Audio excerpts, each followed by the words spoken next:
Goedemorgen iedereen. We gaan nog heel eventjes wachten. Ik heb de mensen van Keeper uitgenodigd. Zij gaan de presentatie geven. Zij gaan ook een demo geven. En moesten er vragen zijn of iets dergelijks, kan je die altijd stellen in de chat. We gaan die zo goed mogelijk proberen beantwoorden.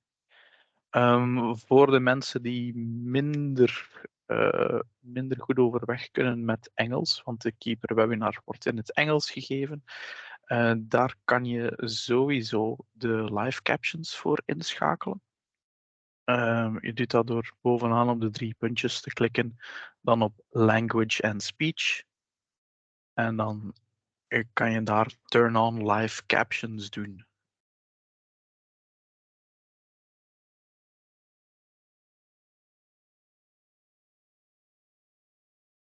So for the people of Keeper, we're going to wait like a minute or two, so they can all join. We're almost there, just like 5 or 6 people left. Going to wait 2 more minutes.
Hoi Sabrina, zou het eventueel mogelijk zijn om de camera uit te schakelen? Dank u wel.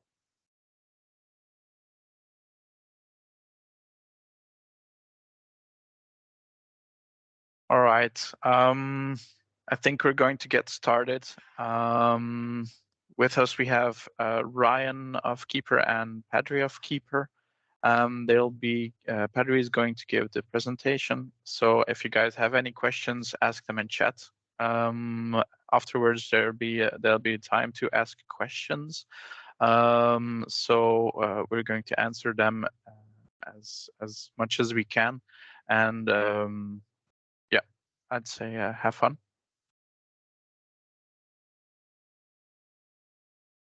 Sure. Good morning. How are you all doing? I'm just going to share my screen. Can you hear me okay there, Glenn? Yeah. Sounds fine. Thank you. Okay, so we always start off with a bit of security. So let's get on up there and go from there. So what we'll actually do this morning is I'll go through Keeper. I'll explain what Keeper is all about. We'll then go through security. We'll go through the admin console. We'll go through the vault itself, where most people will spend most of their time, and then the other features of the console, then of the MSP console, where you're going to onboard your own customers. And then we can quickly talk about our PAM products of Keeper Secrets Manager and Keeper Connection Manager, and if there are questions, actually, we might go a little bit more in depth into those, depending on the questions as we go through, if that's okay.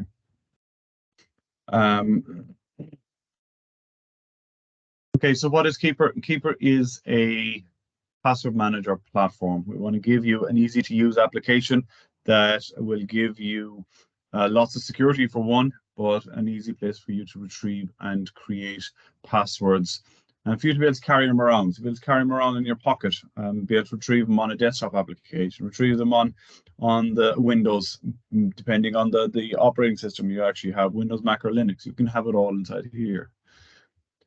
Starting off on the security side, you can find the security guide under docs or keeper.io. And then there's a link there to the Keeper encryption module. We talk about zero knowledge and zero trust. Zero knowledge is where your data is encrypted and decrypted only on your device. It's not done in the cloud. It's not done halfway down. It's not done any place else other than on the device that you're working on, be that on your mobile or on your laptop. Okay, so that's zero knowledge. You're the only person that can decrypt it because you're the only one that has the credentials to open it up, and not your Keeper administrator, not Keeper can open it up. We can't do it because we don't have your keys, we don't have your passwords, we don't have anything in order to be able to decrypt your data. Everybody will have their own vault, and then you obviously share a share folder to somebody, and that's how we get the information across to your individuals and your groups of people. So everybody has their own vault. Inside the vault, there's a record, and each record is wrapped by an AES 256-bit encryption key. So inside in the record is where your password is. So it's a username and password and attachment. Any notes, anything you've got for that password, it's wrapped up inside in that key, inside in that record.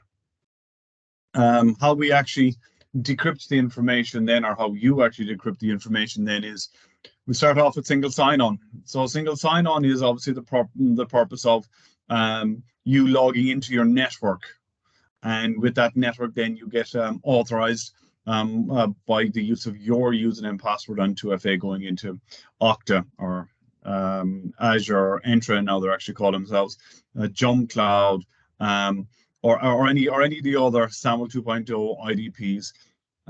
So that's the first step. Okay, and then the IDP then sends back the signed assertion saying, yeah, go ahead. And then we use elliptic curve cryptography to create or derive a key, and that gives us an elliptic curve private key, which decrypts the data key, which decrypts the record and folder keys, and any other keys that are involved in that account then there afterwards. So it is an onion, and you have to start on the outside, and you must start correctly with the correct username and password, and then all the steps fall into line then there afterwards. For transmission of data, we use TLS 1.3, which ensures that any data that is being transmitted from one side to the other is being transmitted securely.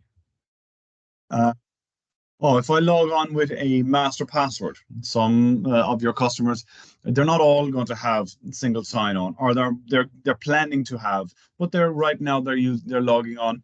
They aim to log on to Keeper with a master password.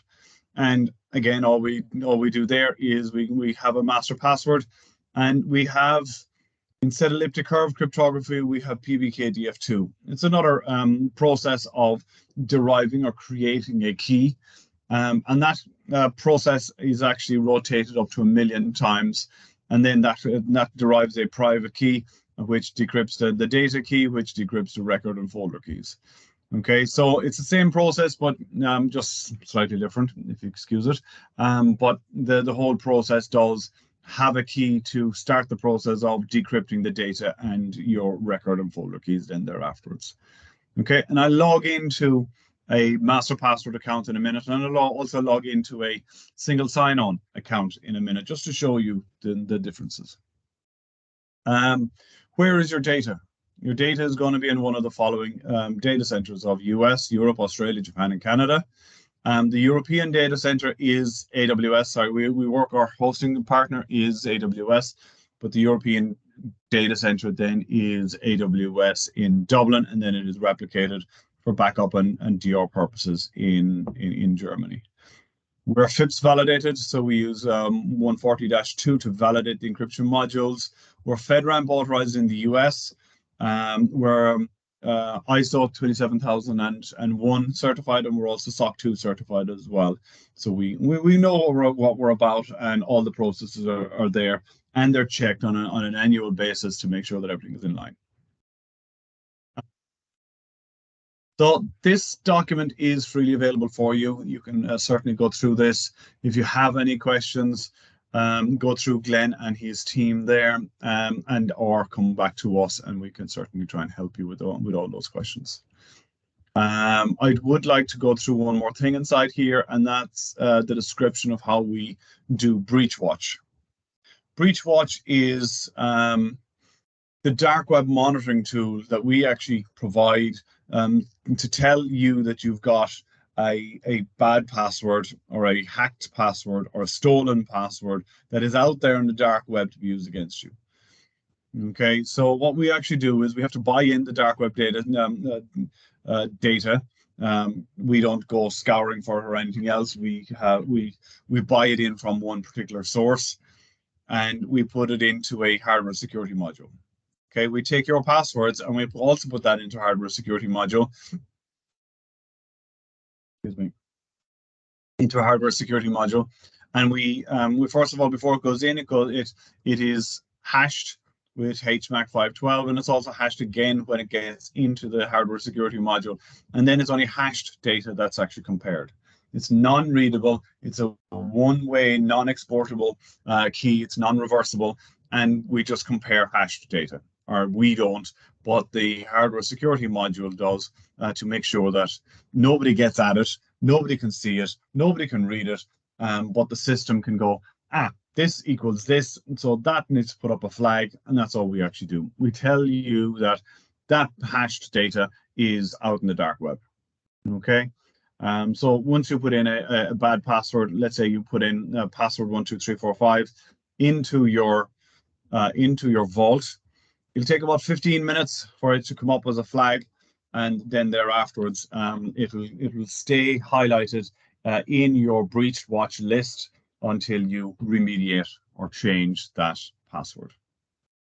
Okay, so that's what breach watch is, and in a nutshell, that's how we tell you that you've got a bad password inside your vault. Okay, so where's more information? So if I go to keepersecurity.com.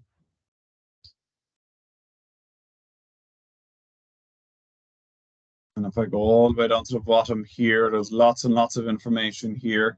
But the ones you need to look at here is the security architecture or GDPR compliance, how we get on with the competition, and maybe the blog here as well. So the blog is written by the CTO.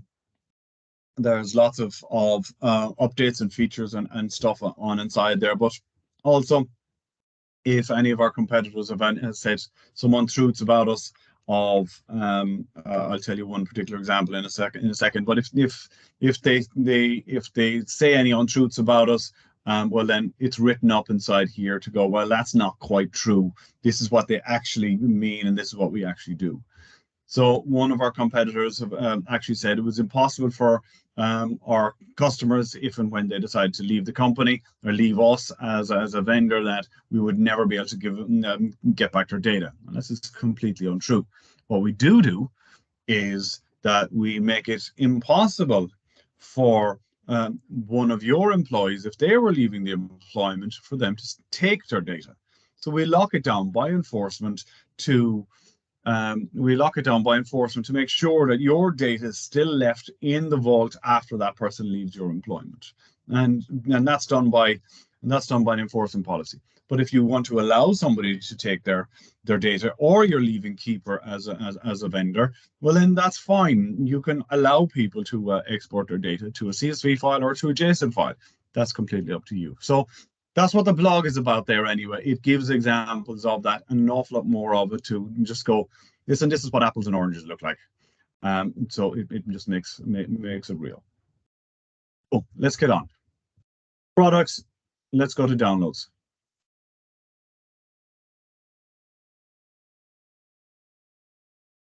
Okay, so Keeper has an application there for the desktop for Windows, Mac, and Linux.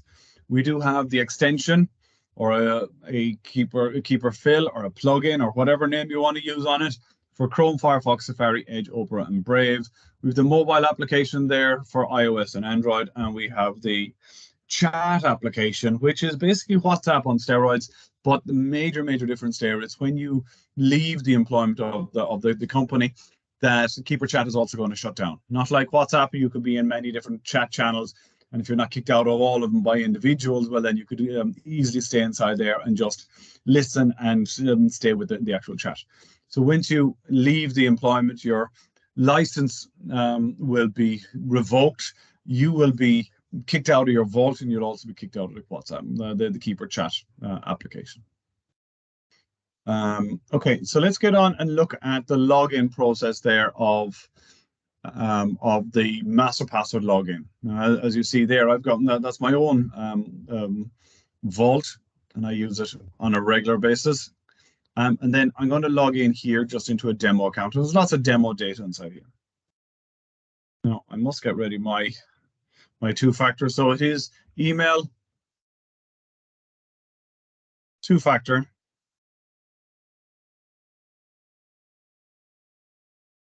You can force people to use two-factor once ever, or every 24 hours, or every 30 days, or whatever. You've got the control to enforce people to log on with the two-factor at whatever frequency you want. But even if you're going to allow them to log in with it on once ever on this device, it's better than nothing. And what I mean by that is that if somebody does see your password because you're in a cafe and you typed in your password, if they took images of that and used it on another machine, they still would be asked to do two-factor on that machine because it's a new machine. It's never had two-factor on that one. So using two-factor every morning, like I do on this particular account, or once ever on this machine, that's fantastic, because it does actually safeguard you against that hacker, because when they log in over there, they won't be able to get in.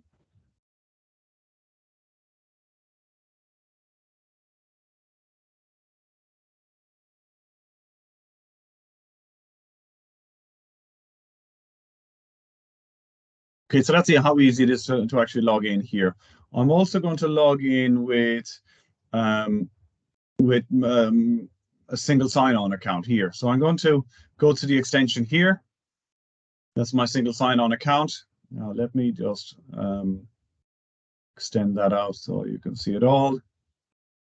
Click on next. It's going to go off over to your IDP. Off over to Azure or Entra or Okta or whatever.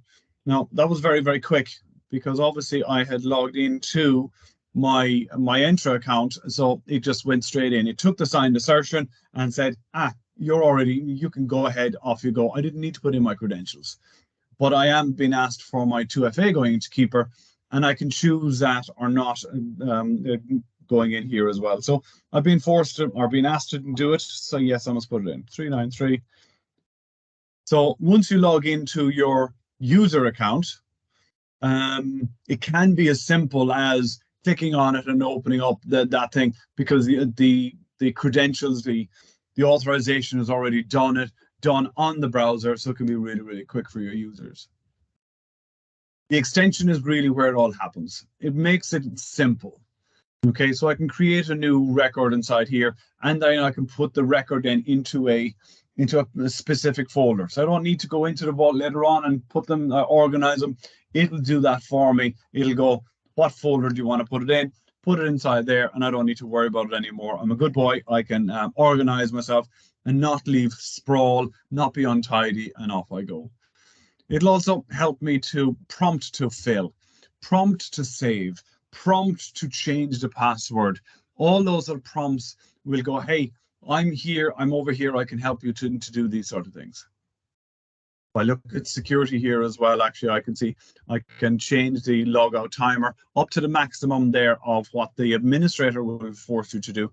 And I've set mine there at 400 minutes because it's approximately 1 day, and that's 480 minutes is 8 hours. But you get the point that you must log in at least once a day, not once a week or anything else, because that makes a joke of it that There's no point in having a beautiful door with a beautiful lock on it if you're going to leave either the keys in the front door or never close the front door in the first place. You must close the front door and make sure that they open the front door the next time they log in, the next time they come to work. Okay, if I look for BBC, all I'm going to do here now is launch it. Put the BBC up. It should be. It's going to put in the username and password there for me, and they changed the process, and it puts in the password, and off I go. And also that stands into the account there that if I did have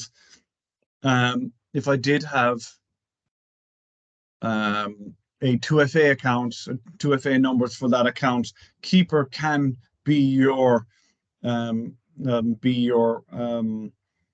authenticator.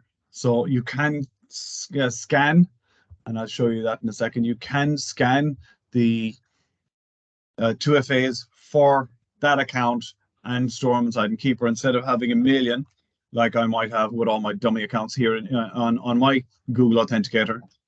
That if I go search for that, and I've got two-factor codes for a number of other accounts inside here, and all it actually does there is that it goes username, password, 2FA, and you're done. Okay. Some of the competition there doesn't automatically paste in those numbers. So what we've actually got here is an automatic method of actually doing it.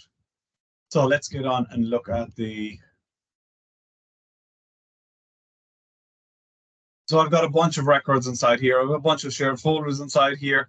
And if I look inside here, I've got those shared folders shared to individuals, shared to a team. And if I want to see who's on that team, I could also see who's inside there as well, just to make sure that it's the correct team.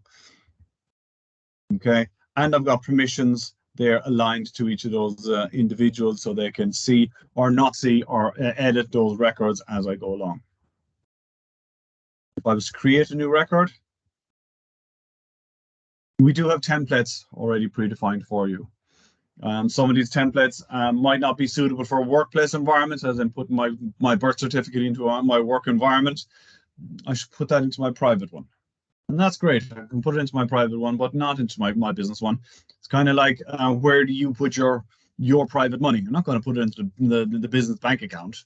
And because then it all gets mucky and murky, and you don't want that. You don't want to mingle up. You've got your wallet, you've got the business wallet, your money, their money, and that's it. Business data, private data, keep them separate, and off you go. Before I do that, let me show you where you can put your private data.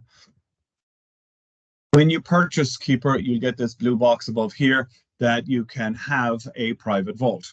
So you've got your work-related vault and you've got your private vault. And we say family, so we're actually giving out 5 licenses there for free.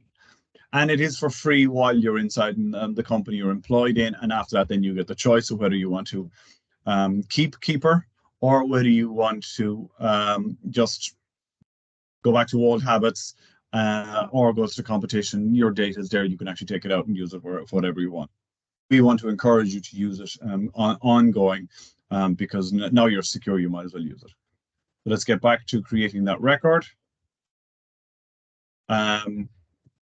So I've got those ones here. I'm going to call on my favorite BBC. Putting in title, login, password, my URL, adding in attachments of SSH keys, PEM keys, whatever I want to, scanning in that two-factor code there as well, so I can update that record so I don't have to have them all on my phone. Adding custom records. Your language is different to any other language. The web page logging into a Dutch account might be different, and it might fail to log in. So you might need to edit the fields there. So it mightn't say log in, and might sorry, I've forgotten the Dutch word for username and password, but you can just change the text field so that they actually work inside in your language. Passport or something like that. Yeah. And then adding in notes. Obviously, you want to add in notes to make sure everything all works inside there. So let me just add in some new notes for this account. And why am I doing that? Because I want to share that record, which I could have actually shared it with the shared folder like we did earlier on, or indeed I could share it to somebody outside the organization who doesn't have a vault at all. So I can share it to them for a period of time, for weeks, months, or years. I can create that link then, and then if I copy that link and send that link to them,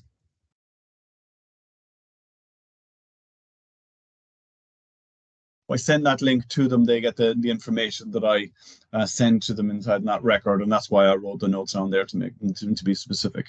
So the record then is bound to this device for this period of time. And if I went to another browser to try to use that record, that link, it would fail. It would say it's already expired. So immediately you know that it's not actually working. Okay, so that's your records, your folders, your sharing, and to make it simple, and what I'll actually do in the next minute or two as well, I'll log in with my mobile phone just to show you how easy it is to log in there, and that we've actually got that that record as well, specifically that record, and if I look for that one there, it'll actually find it. So let me just edit that there, and I'll webinar. Okay, so I look for that record in a moment on my phone.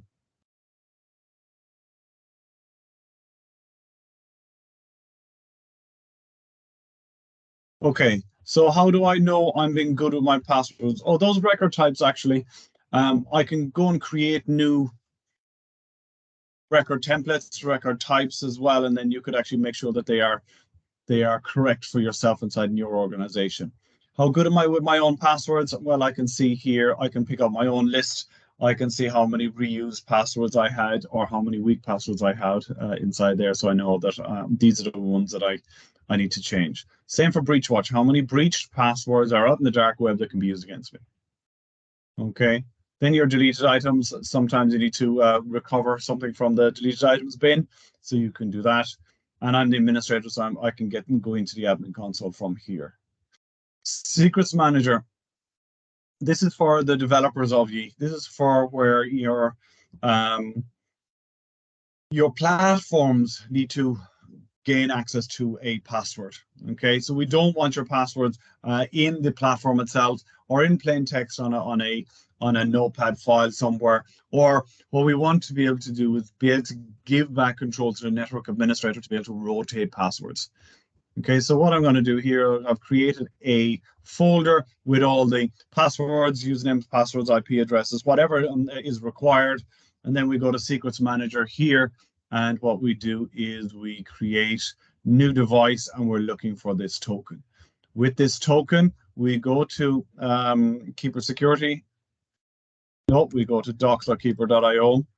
And then we go to Secrets Manager.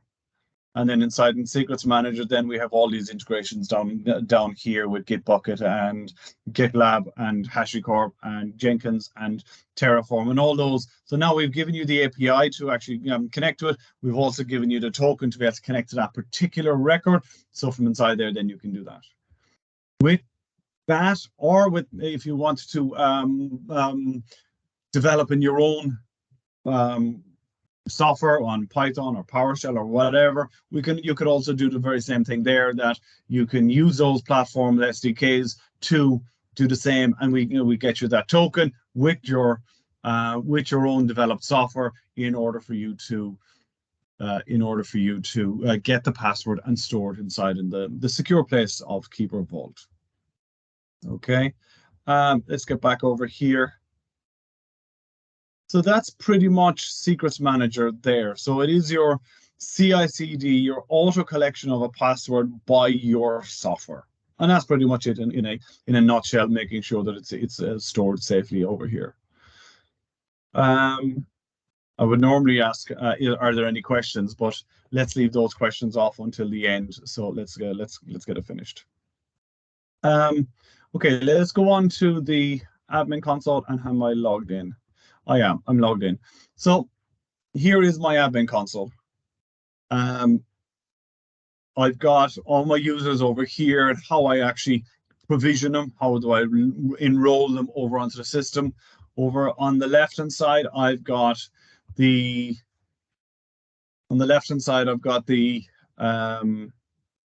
reporting, and over here in the center left here, I've got the method of actually connecting up your IDP over to Keeper. So you can see here, I've got a number of nodes connected. So I've got an Azure, I've got a Google, I've got another Azure, I've got an Okta, and they're all working, because you might have a couple of different business units, a couple of different companies, all under one umbrella, under your group, that you want to be able to make sure that you're able to connect up into those. Okay, so if I take one of those and click on provisioning, we set up our single sign-on, and we set up our management part here. So this is our SCIM. So I'm able to provision users and groups and bring them over into Keeper. Those groups then we call teams. So now your administration is done inside your IDP. You don't need to come into Keeper all the time. You don't need to train up your administrator to just put somebody into a group. You can do that in your IDP. You've already got an IDP administrator doing that, so let him continue to do that. And it also offboards somebody. So if you disable somebody in your IDP, it's automatically going to be disabled over here in Keeper as well. It's a one-way traffic from your IDP over into Keeper. Okay, so if you do it the opposite way, if you do it here, it's not going to disable your user in the IDP. The SCIM traffic is one way only. We use those teams in the vault here to share. Remember that now they're already pre-populated from my IDP, and I can see who they are, and I can use them to share. So it's an easy process for you to go, that's my group of people, I must share to those. Who populated that? Doesn't matter as long as it's correct. It does matter. You want to be able to do that in one location. Okay. Roles then are for enforcement, just to make sure that everybody gets the same enforcements. Okay, so I've got a couple of enforcements here. So I've got contractors, and I've got managements, and I've got the general population, and I've got a couple of very specific ones down here then as well. But I'll go through the general one here for a second. Here we've got our master passer complexity. That won't matter if you're using single sign-on, but for those who are using master passer, it's very important. Biometrics. Logging on with a biometric device on iOS is really, really quick. I've got an Android, and so I don't get to play with the iOS much. But I was in Germany there 2 weeks ago. In fact, it's, oh my God, it's start of October at this stage. But I was in Germany there, and I had to go through with a slightly older lady and to get her up and running, because she was doing a little bit of work for us, and we said, do you have your vault? No, let's go get it. So we did that. Within half an hour, she was up and running. We had her imported, we had her done, and we started using her mobile phone. Using her mobile phone, she had her biometrics already enabled on that, log in on that, and she had her data immediately inside there. So it's really, really quick to log in.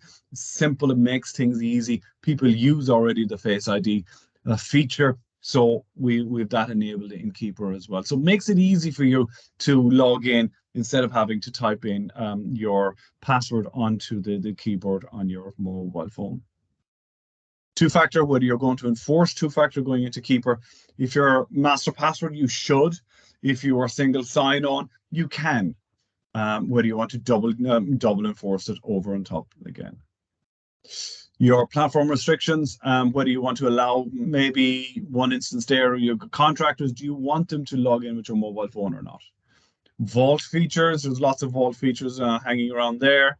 Your record types, whether you want your staff to put in the secure notes, to put in the birth certificate and that kind of stuff inside in the vault, they should be put inside in their own private vault. Great place for them. It's not such a great place for them to be putting their bank details and their birth certificate inside in a work-related vault. Sharing and uploading, whether you want to share inside outside the company or not. Whether you want to stop people stealing your records and prevent them from exporting it when they're ready to leave the company. So you can allow it or prevent it. I always, as a default there, turn it on and make sure that no export data to a CSV file. Keeper fill, the enforcements around the extension, the account settings here, restricting offline access, your log out timer to make sure that you lock the door when you leave every day after work. Allow IP list if you want those contractors only to work at work and no place else, or maybe through a VPN, you put in the public IP address inside here. Secrets manager, you're giving the secrets manager to your developers, your DevOps people only. So I have this turned off inside here because this is the general role enforcement here. And again, when people are leaving the organization, you want to be able to enable a group of people to do the account transfer, so that when I am leaving, that you ensure that there's no data lost in transfer. So I leave, I take the data, and off I go. And then there are my list of users. I don't need to create other buckets to do all that. All those buckets or containers are teams. We want to make sure that they're organized and just inside in teams. Other than this is just a long list of users, and that's it. I don't need to put them into any other teams or into any other buckets for organization purposes. This is the organization purposes I want. How good are people with their passwords? Now I get the overview of all my staff inside here. I do not get to peek into their vault. I get their user actions. I can lock them out. I can enforce certain things on them, but I can't look into their vault. But I can see how many weak and reused passwords they've actually got. Same here for Breachwatch. I can see how many at-risk passwords they've got. I can't see the list. I need to go down to them and go, hey, listen, you've got 41. They'll ask you, how do I know? Well, I've got the report. Which ones? You need to tell me that. Okay, so I, as the administrator, cannot see into somebody's vault. Secrets manager, how many times over the last 7 days have your CI/CD pipelines come and retrieve the password? Okay, so just report on that. Connection manager, this is our IT activity to allow or to ensure that I am giving a server to a contractor or to an IT person, but I don't need to give them the server username and password anymore. It's all embedded into the connection. And if we have time there in a couple of minutes, I might show you that. Reporting and alerts, this is actually really important. So I can pull a report or set an alert for any and all of the reports inside here. So if I go back to Secrets Manager just for a second, and if I go down to Secrets Manager, there's a whole host of stuff inside here that I can report on. Was a scheduled rotation successful? Was a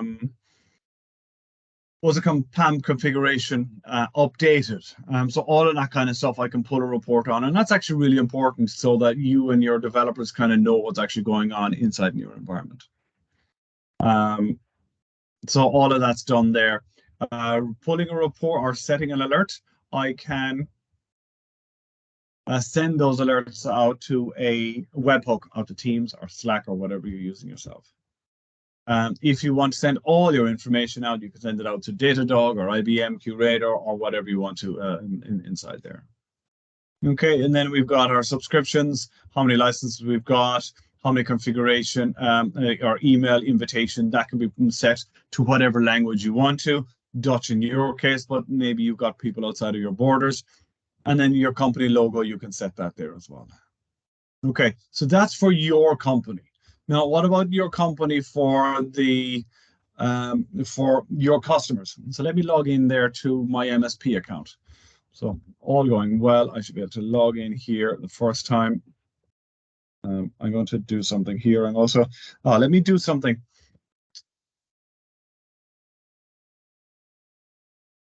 How quick is it for me to log into my mobile device? And can I do it while I'm offline? So first of all, excuse that it's so small, but it's just the way it is on this emulator. So I'm going to go on flight mode. So I am going to then go to my keeper, and I'm going to go to obviously my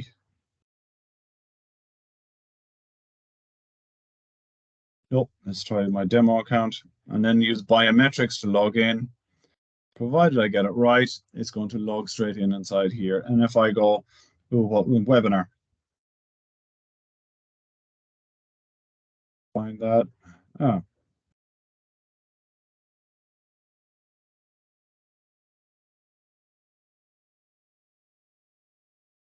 It should, all things equal, have found that record inside here.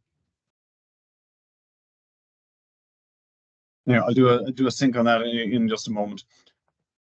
So there are all my records inside here, and I can launch those just the same as I launch them on my devices.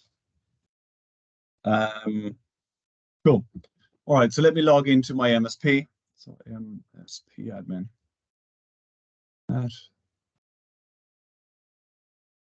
Demo.io. So this is actually really important. You're going to send email. Every now and again, it does want to verify who I am. So bear with me. I don't log inside here very often. So I'm going to get this email. No.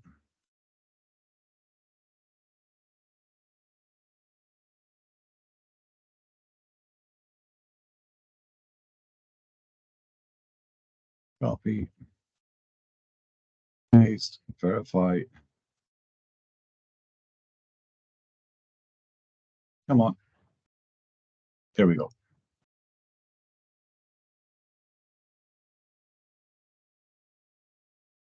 And log in.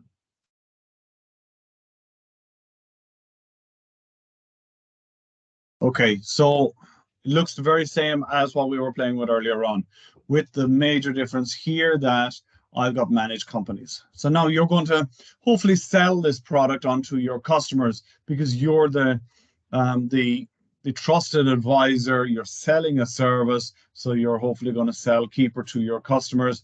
And here are all your customers. So this is your company, and all the data down here is your company data. And here is your customers, your managed customers inside here. And if I go into Coffee Cups Limited, I'm going to launch that.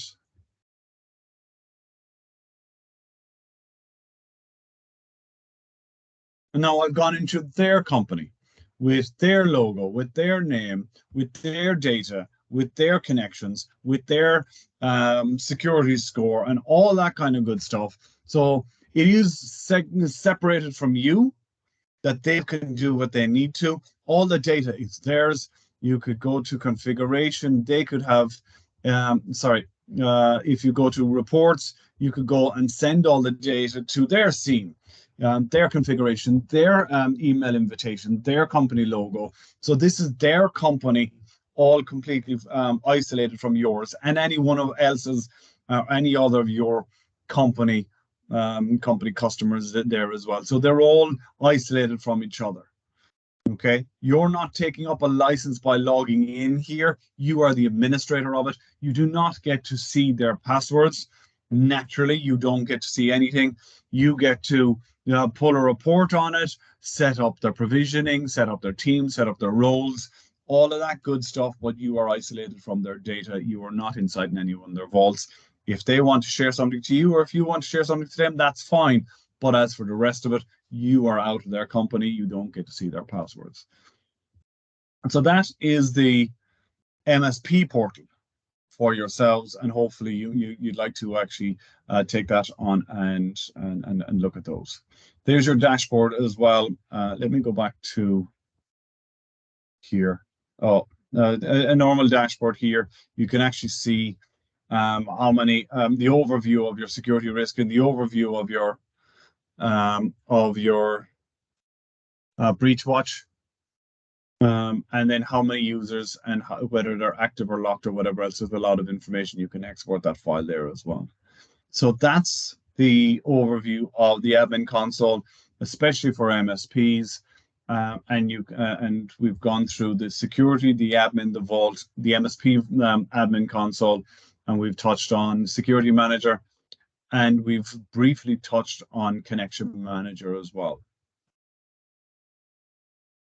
So that is a whirlwind of information. There's an awful lot of stuff inside there. So I would hope that there might be some questions for us. Glenn, other Okay, questions? thank you for the in-depth demo. There was one question. There were a few questions. The import and export functionalities. So especially the import functionality. So as I've told that as an end user, you can go to settings and import your data there. So it always starts with an export of your current data with your current password manager, and then you import them here. With a side note that let me you just take can. that one on there.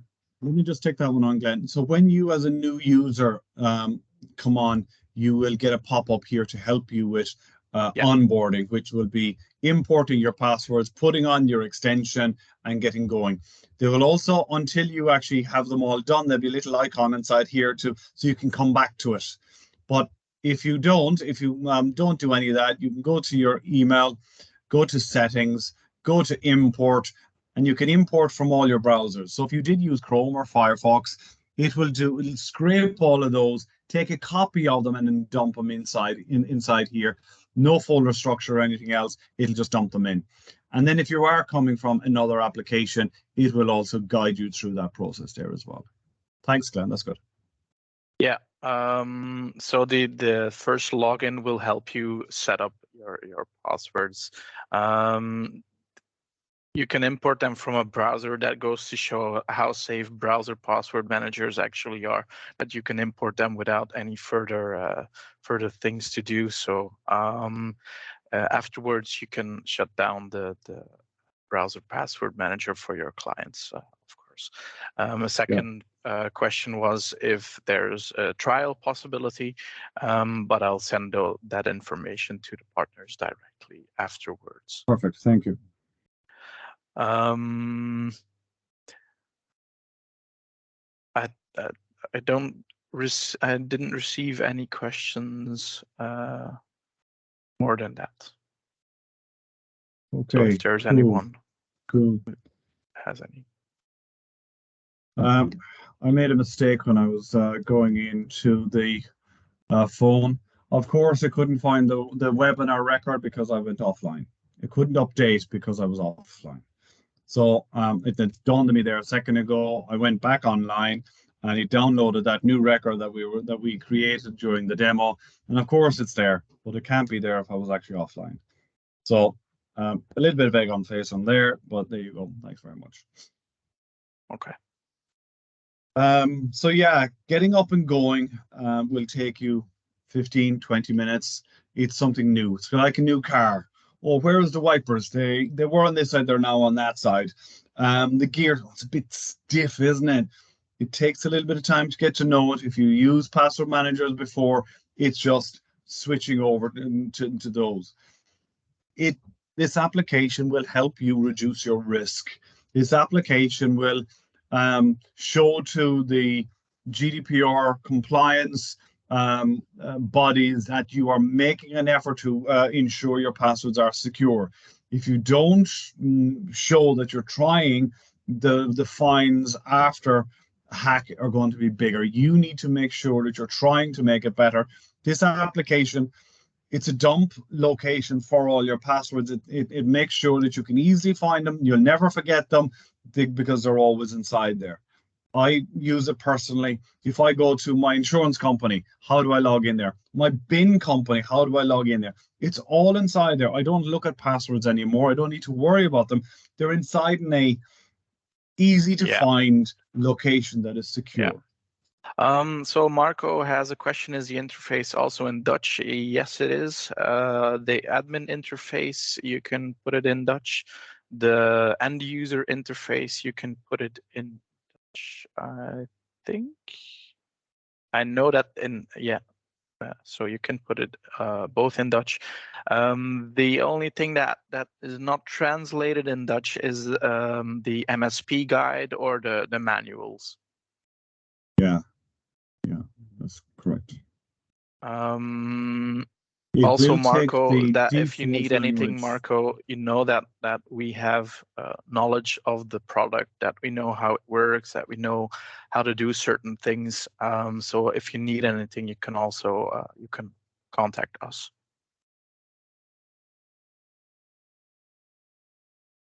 And we got a thumbs up there too.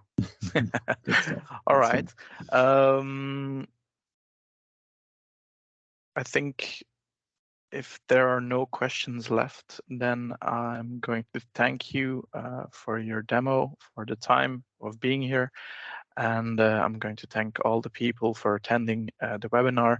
The webinar is recorded. If it's okay, I'm going to share that with everyone. And if anyone needs anything or needs to know anything about the product, needs a demo, needs a demonstration, wants to set it up together with us, please contact us. I'll send an email about the demo accounts. So if there's anything, contact us. Thank you. Thank you. Thanks very much.